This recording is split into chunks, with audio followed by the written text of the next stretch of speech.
Pessoal, então a gente vai fazer a nossa aula dessa forma. Eu gravei a aula e vou enviar para vocês. Vou disponibilizar no Classroom. O meu canal vocês já conhecem, então vocês devem receber uma notificação. E a gente vai fazer dessa forma. Nós vamos usar a plataforma do Google para a gente interagir, para a gente tirar as dúvidas. Vou colocar o material no Positivo 1, mas também vou colocar lá, porque lá a comunicação é muito mais rápida e muito mais fácil. Eu faço uma postagem, vocês podem comentar, a gente pode conversar, pode tirar dúvida, tudo isso. Então vamos lá. Agora a gente vai falar sobre a repercussão iluminista na América. Em primeiro lugar, eu queria ter certeza que vocês sabem o significado da palavra repercussão. A gente já consegue deduzir aqui que tem a ver com o iluminismo, certo? E como o iluminismo afetou a América. Então, a repercussão seria o resultado, a consequência, né, os possíveis desdobramentos do movimento iluminista na América. Nós já vimos as consequências na Europa, nós vimos que a Revolução Francesa foi diretamente inspirada pelo movimento iluminista, mas esse movimento não se limitou aos países europeus, ele se espalhou por outros continentes também, do que a gente considera como o Ocidente, no caso a América, ok? Tanto na América do Norte quanto na América do Sul e a América Portuguesa, no caso o Brasil. Então, vamos expandir aqui e passar adiante. Primeira coisa que a gente precisa compreender é o contexto do Brasil no século XVIII. Só lembrando que é o contexto, é a situação histórica em que se encontrava o Brasil colonial nesse período. A gente sabe que ao longo do século XVIII nós tivemos a exploração mineradora na região sudeste da colônia, é a exploração das jazidas de ouro e das reservas de diamante na região do atual estado de Minas Gerais. Isso faz parte da nossa história, nós já conhecemos. O que aconteceu com essa exploração, com a descoberta do ouro no final do século XVII e com a intensa exploração dos recursos minerais? Nós tivemos uma grande migração para aquela região. Então, a notícia do achamento do ouro se espalhou, muitas pessoas vieram de Portugal, outras regiões da Europa, e muitas pessoas vieram de outras regiões da colônia para a região das Minas. E isso também gerou até alguns conflitos. Por quê? Quem tinha mais direito de explorar o ouro? Era quem chegou primeiro? Era quem estava em maior número? E como é que a coroa lidava com isso? Como é que Portugal percebia essa questão da exploração? Afinal de contas, Portugal atrasou aí a sua descoberta em relação à Espanha em pelo menos um século. Então, enquanto os espanhóis já começavam a explorar a prata, por exemplo, lá no século XVI, os portugueses só foram encontrar o metal precioso no final do XVII. Então, isso era uma busca constante na América Portuguesa, na colônia de Portugal. E aí, o que aconteceu, pessoal? Quando o ouro foi finalmente descoberto na região da atual cidade de Sabará e da cidade de Caeté, no Rio das Velhas, nós temos um aumento do controle metropolitano. Por que Portugal precisou regulamentar, controlar ainda mais aquela região da colônia? Porque, afinal de contas, as pessoas estavam lidando com o ouro. E o ouro é o próprio símbolo do recurso econômico e da riqueza. Então, para garantir que esse recurso, que essa riqueza chegasse até a metrópole na Europa, era preciso controlar a circulação e garantir a máxima arrecadação para a coroa. Como é que era feita essa arrecadação? Ela era feita por meio de tributos, da cobrança de impostos, que já eram retirados quando a pessoa conseguia retirar uma certa quantidade de ouro, ou do leito dos rios, ou das minas, no caso, explorando esse ouro das próprias rochas, né? A gente coloca aí uma diferença entre o ouro de aluvião, que fica visível no leito dos córregos e dos rios, e o ouro da mina, que precisa ser minerado, e aí envolve um trabalho muito mais intenso. Inclusive, a gente sabe que esse trabalho era majoritariamente escravizado, certo? Então, havia esse controle, ele era feito por meio do pagamento de tributos, ok? Esse tributo, ele era retirado na própria casa de fundição. A casa de fundição era um órgão criado pela coroa portuguesa para garantir, né, que o ouro que circulava na região não fosse contrabandeado. Então, o que eles fizeram? Eles criaram essa casa onde o ouro era fundido e ele era transformado numa barra com o selo da coroa portuguesa. O único ouro permitido de se circular na região era o ouro selado, né, que passou pela casa de fundição. Mas a gente sabe que o contrabando sempre existiu, as pessoas tentavam burlar essa cobrança de tributos. E no momento que o minerador entregava uma certa quantidade de ouro na casa de fundição, dali os agentes da coroa já tiravam 1/5 da produção dele. E aí Portugal garantia que esse ouro chegasse até as suas terras, ok? Então, vamos a seguir adiante. Todo esse controle, pessoal, gerou uma série de insatisfações. Por quê? A gente tem que pensar na sociedade mineira como uma sociedade em que havia, sim, a possibilidade de se mudar de camada social. Se a pessoa descobrisse uma quantidade razoável de ouro, ela poderia enriquecer, ela poderia ter uma condição melhor de vida. A chance de os escravizados comprarem a própria alforria porque realizavam atividades diferenciadas, atividades que permitiam algum ganho, algum rendimento, também era maior, mas ainda assim a maior parte dessa sociedade era pobre, né? A gente não pode considerar que todo mundo que foi para a região das minas conseguiu explorar o ouro, conseguiu ficar rico, certo? Então, a sociedade como um todo era uma sociedade bem pobre e os tributos sobre a produção eram muito altos, ok? Então, nós temos uma primeira revolta que ficou conhecida como Revolta de Filipe dos Santos ou Revolta de Vila Rica, que nós sabemos ser uma vila importante que foi construída, que surgiu em torno da exploração do ouro. Atualmente, a cidade se chama Ouro Preto, ok? Então, em 1720, um tropeiro e alguns apoiadores se rebelaram contra a coroa, exigindo a diminuição dos impostos e do preço dos alimentos, além do fim das casas de fundição. Então, aqui a gente tem algumas informações importantes. Primeiro, o tropeiro é uma figura muito importante nesse contexto do Brasil colonial. Por quê? Porque o tropeiro era aquela pessoa que tinha uma tropa de mulas e fazia o transporte de bens de consumo para dentro e para fora da região das minas. Então, os tropeiros, eles tinham uma importância muito grande, né? Porque vamos pensar que a ocupação da região era recente e as pessoas não tinham criado as condições para ela sobreviver. Então, muitas coisas eram importadas de outras regiões da colônia. E com isso a gente tem uma integração comercial de diferentes locais. Quem fazia essa ligação? A figura do tropeiro. É o caso do Filipe dos Santos, certo? Além disso, a gente tem que considerar, né, o preço dos alimentos. Quando o tributo, o imposto é muito alto e o preço dos alimentos é muito caro por conta da dificuldade do transporte e por conta do fato de que a produção ainda não era suficiente nas primeiras décadas do século XVIII, com certeza a gente consegue prever uma insatisfação daquela população.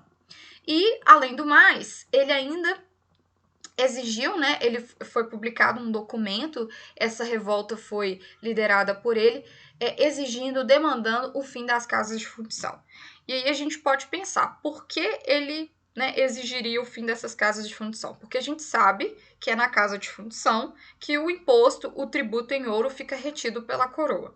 Então, ele imaginou que talvez, se não existissem as casas de fundição, isso facilitaria a circulação do ouro, né? Mas ao mesmo tempo ia dificultar a vida da coroa portuguesa, que teria mais dificuldade em garantir o recurso, certo?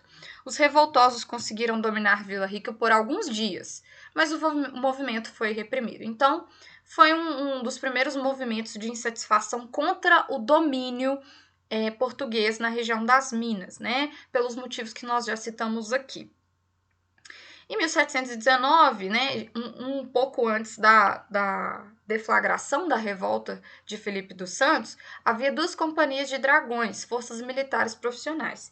Então aqui, pessoal, a gente consegue entender como é que essa revolta foi reprimida, como é que ela foi abafada e controlada pela coroa.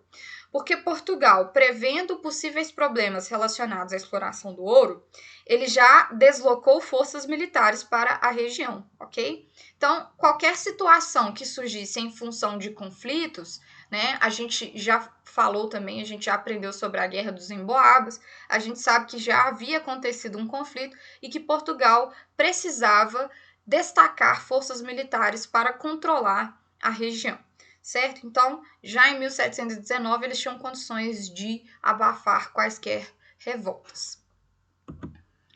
E aí a gente vai começar a pensar sobre a Conjuração Mineira, né, que também é conhecida como Inconfidência.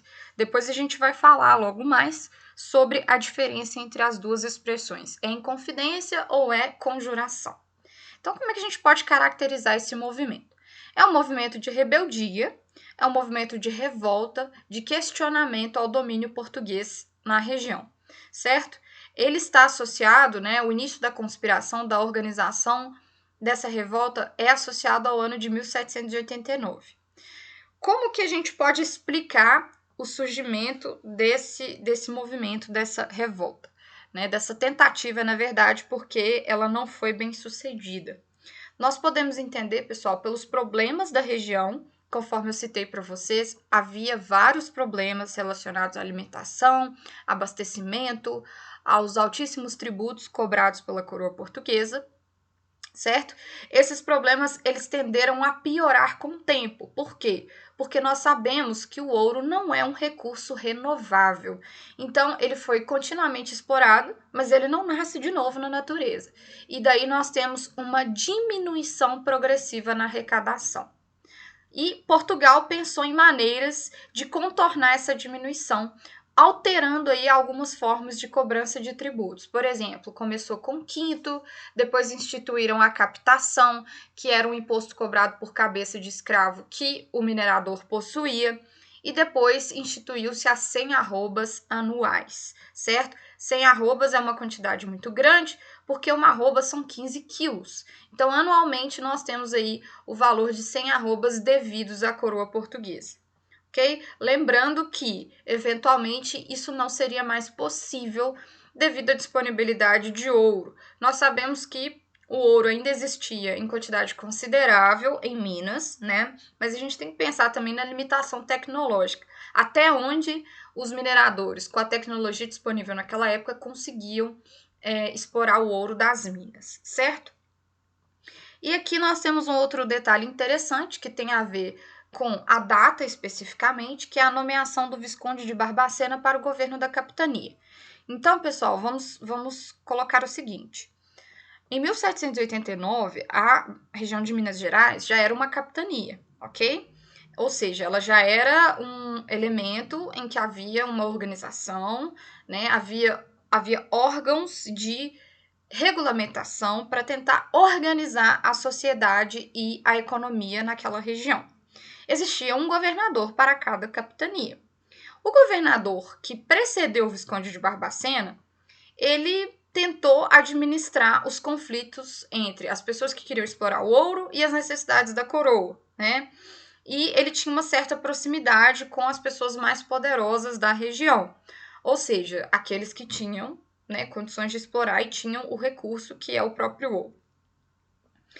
E o que acontece? À medida que a captação de ouro, né, a arrecadação do tributo foi diminuindo, o Conselho das Índias, no caso, o órgão que administrava as colônias lá em Portugal, instruiu o Visconde de Barbacena a fazer o seguinte: caso não se completasse a quantia anual de 100 arrobas, ele poderia se apropriar de todo o ouro existente na região e ainda decretar a derrama, ok? A derrama, pessoal, ela é uma cobrança meio que extraordinária, ou seja, ela não é prevista para todos os anos. Ela pode ser instituída caso não se complete a quantidade estipulada para a coroa, certo? Então, a derrama era algo que gerava um temor muito grande, porque as pessoas já não arrecadavam tanto mais, os mineradores já não conseguiam extrair a mesma quantidade de ouro e ficava cada vez mais difícil atingir esse valor. O que aconteceu?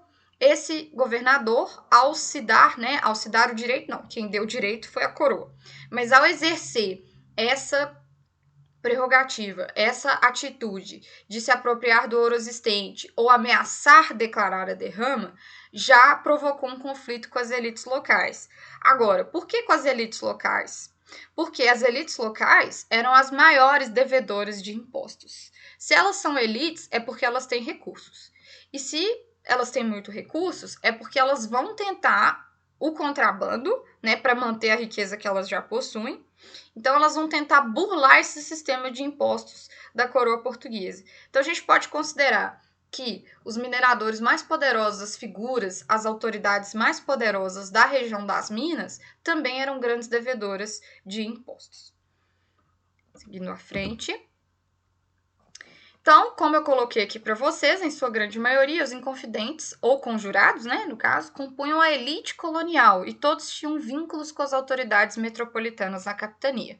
Só destacando aqui que os inconfidentes já são aqueles que vão tentar conspirar para tentar, né, ainda acabar ou se desvincular da coroa portuguesa, que é o que a gente vai ver que eles propuseram, que é desligar a capitania de Minas Gerais e uma parte ali do Rio de Janeiro do domínio português, ok? Então, a gente pode considerar que a Conjuração Mineira ela era uma conspiração separatista, porque ela objetivava separar aquela região, muito cuidado com isso, não é o Brasil, né? A gente sabe que Tiradentes, principalmente, é um símbolo da luta pela liberdade, da luta pela independência, né? Foi utilizado durante o período republicano, mas não se tinha a intenção, os conjurados não tinham a intenção de separar toda a colônia do Brasil, e sim uma região, parte do Rio de Janeiro para dar acesso ao mar e a região da capitania de Minas Gerais, ok? E aí, pessoal, a gente vai falar um pouco, vai entender um pouco aqui melhor sobre quem era Joaquim José da Silva Xavier, o próprio Tiradentes. A gente sempre destaca que ele era o menos favorecido, digamos assim, do grupo de conjurados. Lembra que o principal grupo que entrava em conflito com as imposições, né, com as ameaças do governador da capitania era a elite, ok? Por quê? Porque eles não queriam pagar os impostos, muito menos os impostos atrasados ou não quitados, caso a derrama fosse declarada. Então, de todo esse grupo, ele era o menos favorecido. Ele tinha um cargo mais baixo, né? Fora isso, todos os conjurados ocupavam uma posição de destaque, inclusive como funcionários da coroa e até mesmo membros do clero. A gente tem o caso aí de padres, ok? Nas horas vagas, ele exercia o ofício de dentista, de onde veio o apelido depreciativo de Tiradentes. Pessoal, depreciativo é algo pejorativo, é algo negativo. Então, o nome Tiradentes, naquele contexto, no momento de vida, né, de Joaquim José da Silva Xavier, não era algo muito, digamos assim, heróico, certo? Então, Tiradentes era depreciativo. Por quê? Porque a gente sabe que nesse contexto de sociedade colonial, nesse contexto de dominação europeia, o trabalho manual ele ainda era mal visto e, principalmente na América, ele era muito associado à escravidão. Então, nas horas vagas do cargo oficial dele, que era o de alferes, né, na milícia local, dentre também, a gente sabe que havia as milícias não eram permanentes, e a gente sabe que também havia o corpo de dragões portugueses. Então, ele ocupava ali, naquela força militar da região, que para os portugueses era extremamente necessária, um cargo mais baixo de oficial. Então, por isso, a gente considera que ele não era tão elite quanto os outros membros, certo? E aí a gente chega no ponto que tem a ver com o próprio título da unidade, que são as novas ideias que circulavam pela Europa e acabaram entrando na América Portuguesa. Essas ideias foram sim mobilizadas, foram estudadas e debatidas pelos conjurados, então a gente pode dizer que a Conjuração Mineira foi diretamente influenciada pelo próprio iluminismo e também foi muito influenciada pelo processo de independência das 13 colônias. Mas aí a gente pode concluir também que a independência das 13 colônias, ou seja, os atuais Estados Unidos da América, também foram influenciados pelo iluminismo. Então a gente tem uma circulação muito intensa dessas ideias, a partir principalmente da segunda metade do século XVIII, que a gente já conhece como o século das luzes. E aí essas ideias foram difundidas. Como é que elas chegaram à América, né? O que é a difusão? A difusão é o espalhamento. As pessoas vão falando, vão lendo as obras, vão conversando entre si. E foram justamente os jovens das elites econômicas da colônia, né, que tiveram a oportunidade de discutir um Montesquieu, um Voltaire, certo? Por quê? porque eles tinham acesso a essa educação. E eles iam até a Europa para estudar, porque nós sabemos que as universidades eram proibidas na América Portuguesa. Então, muitos desses jovens iam à Universidade de Coimbra, que não era assim uma universidade super liberal, não era, né, um expoente do pensamento liberal, mas, querendo ou não, eles tinham acesso às obras. Aqui eu coloquei um exemplo para vocês de José Álvares Maciel, que formou-se em Coimbra e viveu na Inglaterra por 1 ano e meio. Ele chegou a discutir com ingleses a possibilidade de um movimento de independência do Brasil.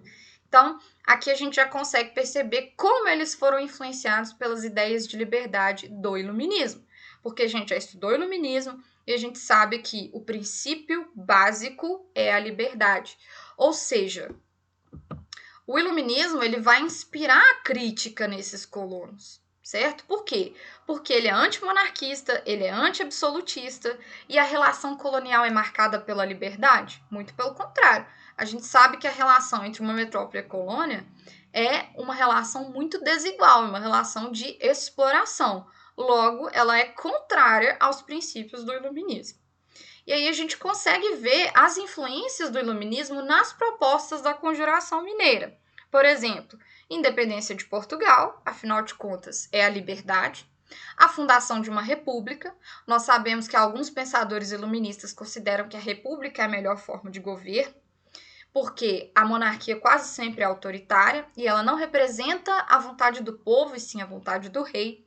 A criação de uma universidade, isso tem tudo a ver com o iluminismo, porque nós sabemos que a educação é extremamente importante para esse movimento. E a instauração de manufaturas. Pessoal, isso aqui é muito interessante. Por quê? Porque as manufaturas eram o momento econômico da Inglaterra, né? A gente viu que um dos conjurados teve contato direto com os ingleses. E no século XVIII, a Inglaterra já estava passando por uma mudança que a gente conhece como Revolução Industrial. Então, a gente sabe que, economicamente, o iluminismo tendia para o liberalismo. E liberalismo econômico era uma coisa que não existia de jeito nenhum na colônia, certo? Os conjurados entendiam que, para que houvesse liberdade econômica, era necessário alterar completamente aquela estrutura imposta por Portugal. E não só isso, era necessário cortar o vínculo com Portugal. Então, aqui a gente consegue perceber muito claramente as ideias iluministas nas propostas dos conjurados, ok? E aí, pessoal, o que aconteceu, né? Qual que é o desfecho, qual que é o final dessa tentativa de rebelião que não funcionou porque alguém dedurou? Nós temos aí o X9, Joaquim Silvério dos Reis, né? Ele dedurou o movimento, ele fazia parte da conspiração, ele participava das reuniões desse grupo de homens que estava tentando concretizar esse movimento, e aí ele ficou com medo, né? E em troca de indulto, o que é isso? Em troca do perdão de um possível crime de conspiração, ele dedurou todo mundo. E aí a gente já conhece essa história também, né, da condenação de Tiradentes, que foi o único dos conjurados condenado à pena capital. O que seria isso? A pena de morte, ok?